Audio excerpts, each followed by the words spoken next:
Hi, and welcome to the second installment in our LinkedIn Live series, ISM World 2024, The People You'll Meet. My name is Dan Zeiger. I'm a senior writer and copy editor for Inside Supply Management. That's ISM's member publication, and we're excited to have you as part of today's event. Our time today is with one of the speakers and one of the people that you'll meet at conference, which is April 29th through the May 1st at the MGM Grand in Las Vegas. The next 30 minutes will be an interactive experience and one that we hope you'll like and share, enabling to learn more about the conference as well as to get to know Shami Anand, who is a great friend of Institute for Supply Management, and as you'll soon see and hear, is an insightful and inspiring speaker. So feel free to ask questions throughout this event, and we'll be sure to address them by the end of our broadcast. And before we get started, don't be shy about commenting in the chat feature on where you're joining us from today. And if you've already registered for ISM World 2024, you can make a virtual connection here today with people that you'll later meet at conference. And today provides a preview of one of our workshops over the 3 days that the supply management profession will be together in Las Vegas. And that workshop is titled Women's Supply Management Community, Voice of the Emerging Leader. The Women's Supply Management Community is a partnership of ISM and Power Your Impact.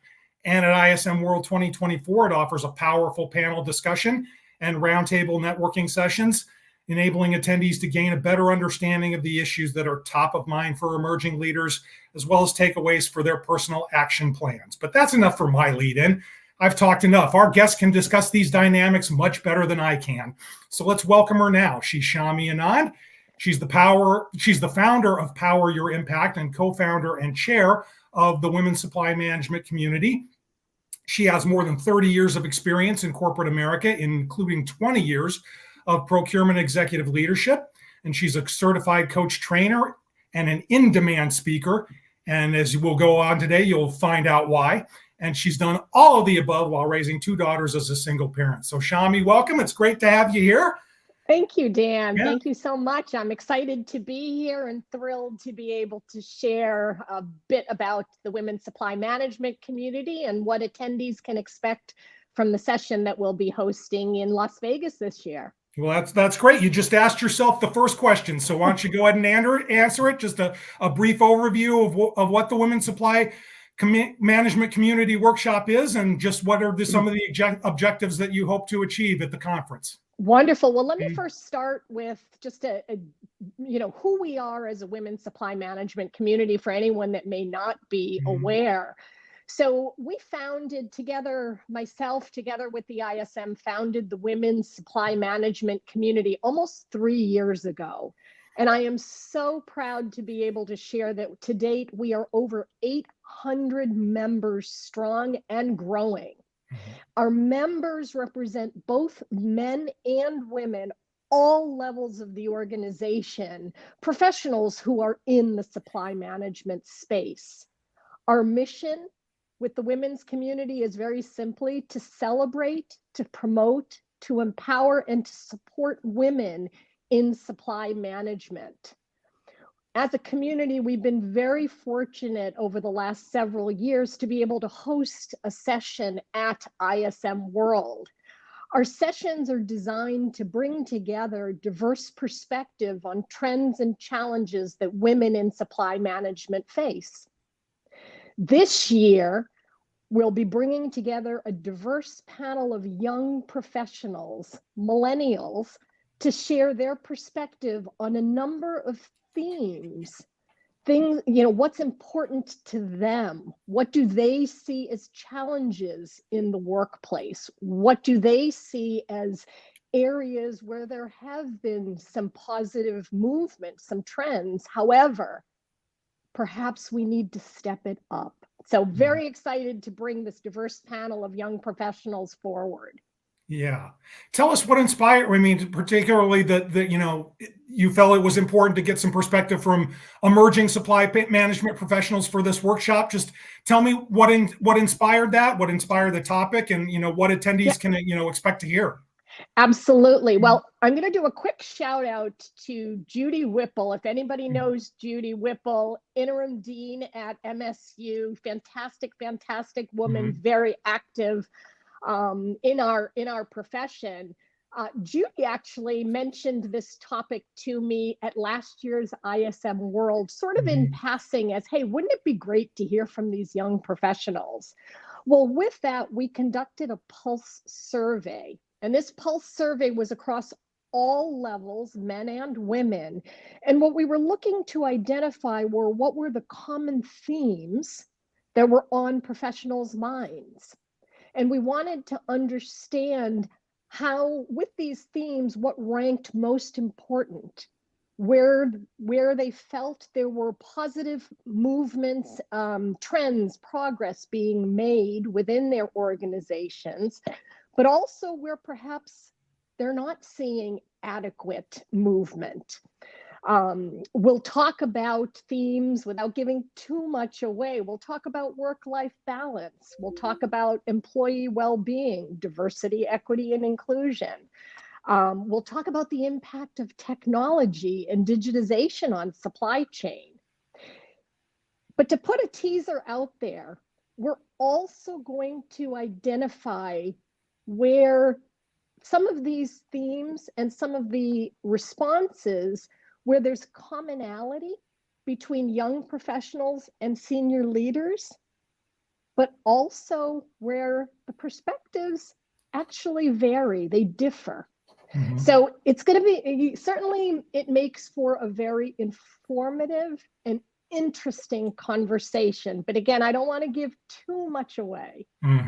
Yeah. Well, this is not the first time, as you know, not the first time that I've spoken to you. Before an ISM annual conference, we talked in 2021, which seems like a million years ago, but it was only 3 years ago. It was, the pandemic was still raging, and there were still a lot of challenges, some of which that persist today.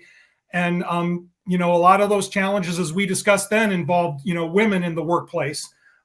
We talked about, the silence of unconscious bias. And I know that's a topic that you're very well versed in. And one of the things that came up is we discussed a survey that McKinsey did in 2020, which was right in the teeth of the pandemic, a woman in the workplace survey. And what it found is that, the pandemic disproportionately impacted female workers.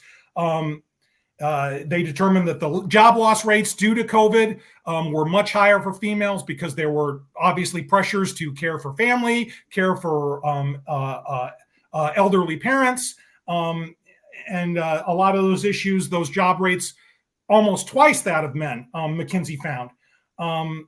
And, we talked about that was not out of line with what you discovered as you talked to, supply management leaders. Just talk about that time and the 3 years and how have things gotten better, or, how has the situation changed for women in the workplace since then? Yeah, and I'll start with a data point, Dan. So Gartner every year, and by the way, McKinsey publishes that study. I believe it's on an annual basis, but Gartner does publish some data as well on an annual basis. And this year, the Gartner study on women in supply management actually showed, for the first time, meaningful progress in terms of the number of women that are represented across all levels of supply management. And what the study showed for the first time is year over year, at almost every level of the professional journey, the number of women represented in supply management has increased. So that's a trend we've seen for the first time in almost all levels. If you peeled away at the data a little bit, the other piece that really I wanted to highlight was at the senior most levels is where we saw the year over year greatest increase, right? So very, very meaningful. What we need to ensure is that we keep that trend moving forward, ideally accelerate that trend. So what does all that mean? Well, what it means is we're doing a better job attracting, developing, and retaining women in the profession. So all good news. Having said that, from our continued surveys within our community, what we're finding is that while organizations are making good strides towards addressing some of these challenges that women specifically face in the workplace. We're finding that the real meaningful changes that need to happen are really more at the systematic level, right? So while some of these changes are great, I don't want to take away from the progress. If we're going to make meaningful strides, we're going to have to address some of the systematic issues that exist. Right, right. Well, let's turn the focus on, with young people, such a big part of the workshop and their participation. I mean, what advice would you give, not only to emerging women supply management professionals, but emerging leaders who aspire to advance in their careers, to avoid or, some of the issues that, we've been discussing? Yeah, I would say, I think it's so important, and I didn't understand this when I first entered the workplace, but I would say to all professionals, it's so important to bring your authentic self to the workplace, right? And that means bring all of you, including your voice, right? Now, having said all of that, it's important that when you take actions or you bring yourself in, you do it in an intentional way, right? So know how you want to show up and ensure that you're honing in on all your skills to show up in that manner. Know your brand. Bring yourself every single day to line up with the brand that you're looking to emulate. Reach out to individuals that you find there's something about what they bring to the workplace that really resonates for you. Talk to them. Use them as mentors. Seek guidance from others, but use that voice and bring your authentic self to the office. Yeah, the workshop, it emphasizes, obviously, networking opportunities are going to be a big part of any ISM annual conference, and especially, for the Women's Community Workshop. It's going to emphasize networking with other women in the profession, of course, but I know that you want to stress this. There are going to be male advocates and colleagues that are a part of this as well. Just how are those networking opportunities, going to be facilitated at the conference, and how can participants do their best to take most advantage of them? Yes, absolutely. All important. And I'm glad you stressed it. This workshop, this panel discussion is intended to be for all levels of the organization, men and women, right? We recognize that as a women's community, we need to work alongside our male colleagues. And so we welcome all men, all levels, to be part of our community, and certainly a part of this conversation at ISM World. In regards to networking, the way our 90-minute session will be designed is we'll first start off with the panel discussion, right? So this will be a diverse panel of young professionals, and we'll focus on some of the key themes that came out of our Pulse survey. Following up from this 45-minute panel discussion, we will then kick off a roundtable discussion with all attendees. And our hope and our goal is that the audience is a mixed audience, again, all levels of the organization, and then we'll have some questions to spark discussion from what the audience heard from the panelists. And we're looking to really bring forward some of those conversations in this networking arena. The goal of this session is for all professionals to be able to really hear what's on the mind of young professionals. And if you're a young professional, perhaps this will really resonate for you. If you're a senior professional, this is your opportunity to really actively listen and then use the roundtable discussion to ask probing questions. The goal is that this is the start of the conversation across all levels of the organization. And the hope is that this discussion then is something that all participants can take back to their organizations and continue to put a spotlight on it.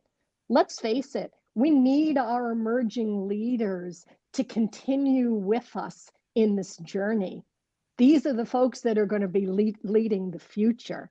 And so what better time than now to hear what's on their mind? Yeah, yeah.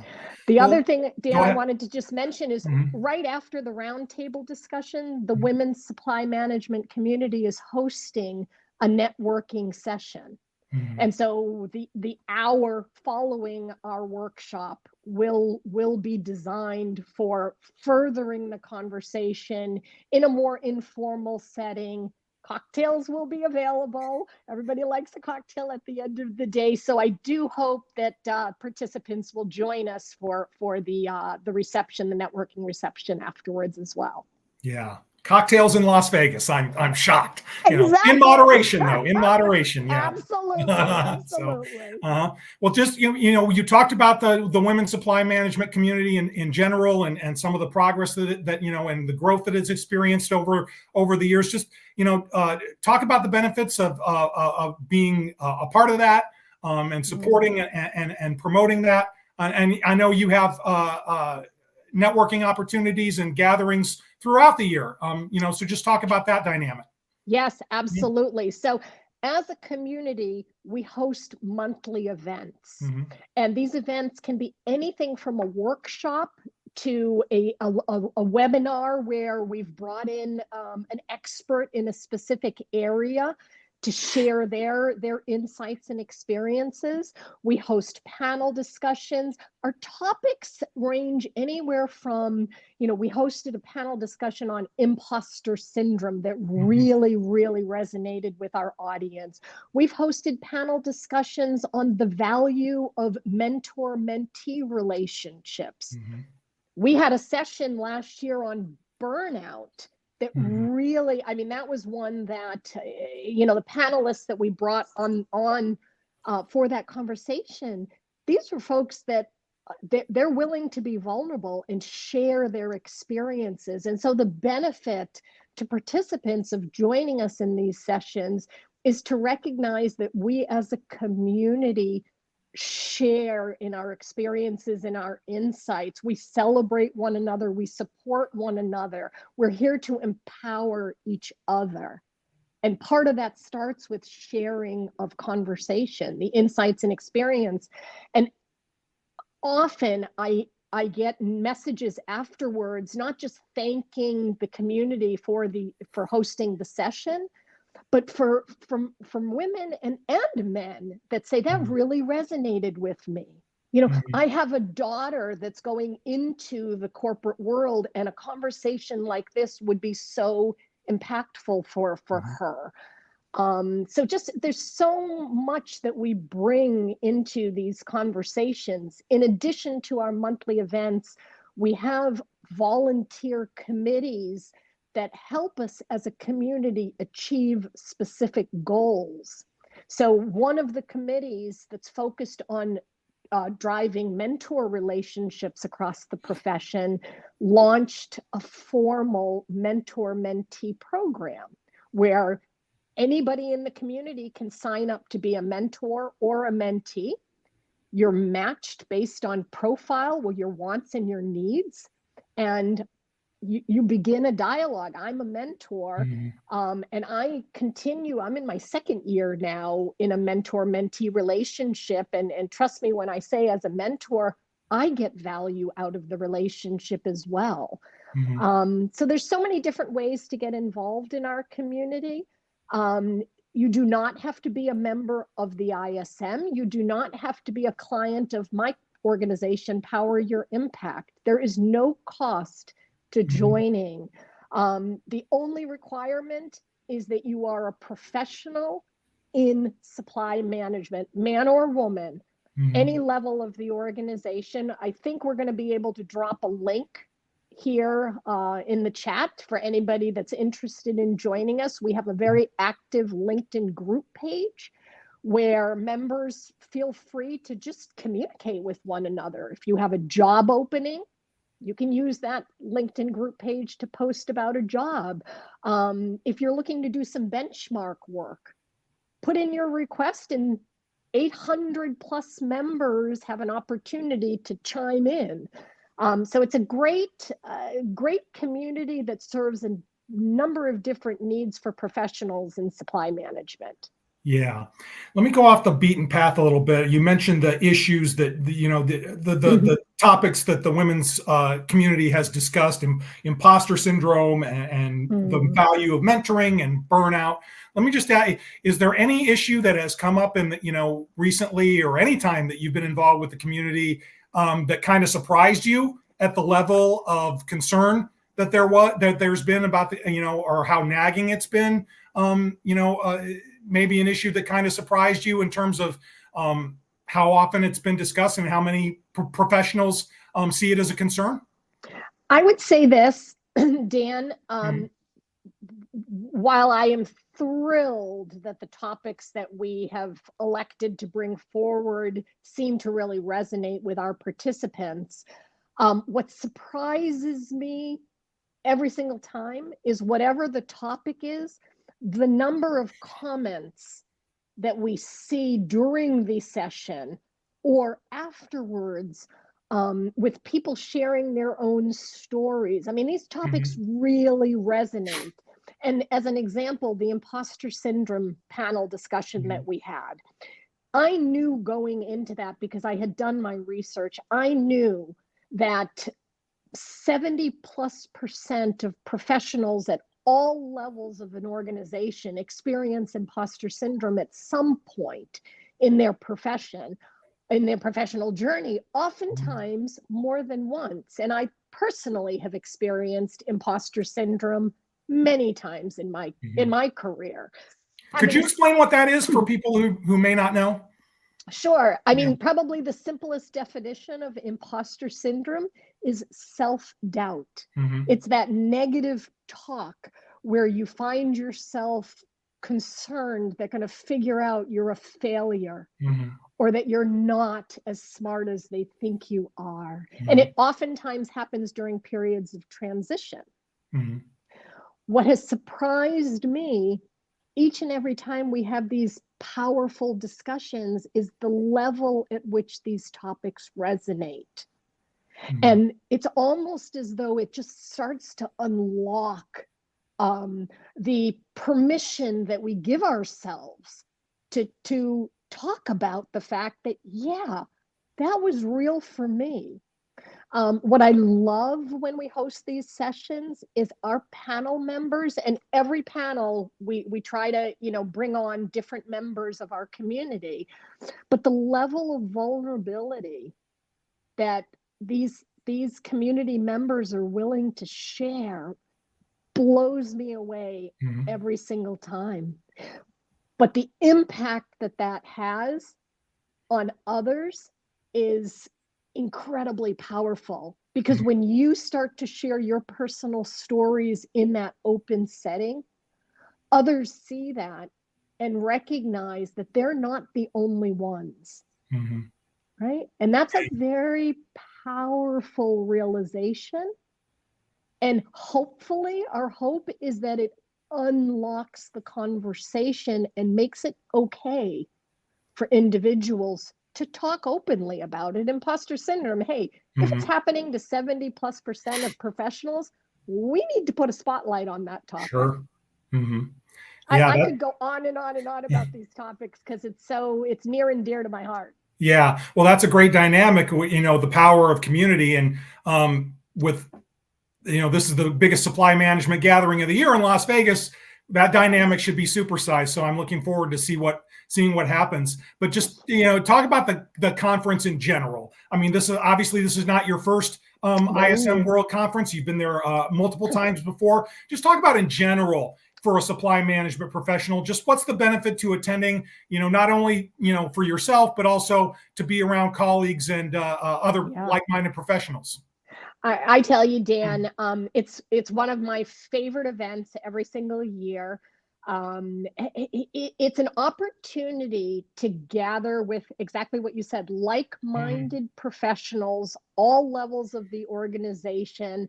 The content I have found every year to be very rich and insightful, and quite candidly, the networking opportunity, it's not something that should be missed. Where else can you gather for 3 or 4 days and be surrounded by professionals, all levels of the organization, that share the common interest of supply management? I mean, it's just such an incredibly valuable space. And networking is not easy for everybody. I get it. I was not a great networker back then, but trust me when I say, you start the conversation and it just keeps going. It's a great way to really, really build an incredible network. Yeah. So I highly recommend it. Yeah. Well, hey, Shami, this has been great. I really appreciate it. Those are all the questions that I had. I mean, is there anything that, we haven't discussed or that I haven't asked that you think might be important for our viewers to know today? No, I would just reiterate that, if you are a professional in supply management, male, female, whatever your gender is, we welcome you not only to join our community, but come to the session, come see what we're about. Listen, come ready to hear the voice of the emerging leader. You never know what you're going to learn. Never know what's going to get unlocked. So we look forward to having you join us for the session, and certainly stick around for the networking session directly afterwards. And Dan, thank you for the opportunity. I really appreciate it. And I'm looking forward to seeing you in Las Vegas. Yeah, looking forward to it too. Hey, Shami, thanks a lot. I really appreciate it. This was great. Excellent. Thank you. Yeah. Well, thank you to Shami for joining us, and a huge thank you to our viewers for joining us today. And we hope that you found some great takeaways and that you'll join us at ISM World 2024. Once again, it's April 29th through May 1st at the MGM Grand in Las Vegas. If you've already registered, we look forward to seeing you. And if you haven't, be aware that the current rate tier will expire Friday. Remember, the calendar gods gave you an extra day in February to do that, so take advantage of it. And if you register before then, you can enjoy the best rates and have some serious cash for whatever other pursuits you may want to pursue in Las Vegas. I know there are many.